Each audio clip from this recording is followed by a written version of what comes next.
main topic of the presentation I watched is the human brain.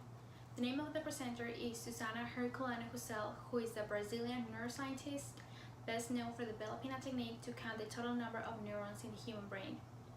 Throughout the presentation, she states that not all brains are made in the same way and that the size of a brain is not proportional to the number of neurons it has. To support this theory, she made brain soup, which consists of taking a brain and dissolving it in detergent. This causes the cell membranes to deteriorate, leaving only the nuclei, and by counting each nucleus you can tell how many neurons the brain had. She came to the conclusion that the human brain has 86 billion neurons and 16 billion of them are located in the cerebral cortex, which is the site that controls most of our cognitive abilities.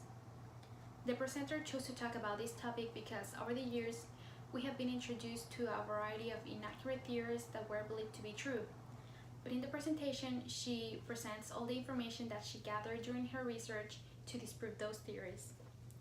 This is relevant to me because I have always been fascinated by the brain and its functions. Our brain is in charge of all the activities that are crucial to keep us alive. Everyone should watch this presentation because she provides us with actual facts about the human brain that I think most of us don't know. The presentation began with the speaker asking the audience what is the most special thing about the human brain. And towards the end, she says that what makes us human and different from other animals is the fact that we have the biggest number of neurons in the cerebral cortex and the fact that we are able to cook our own food.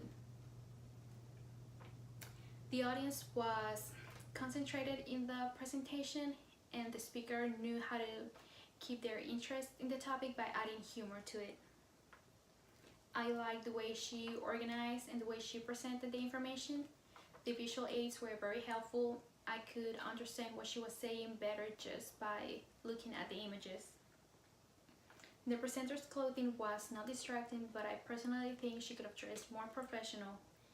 Her body language was positive. She was constantly moving her arms and using her hands to show how big or how small the brain of some species were compared to a human brain.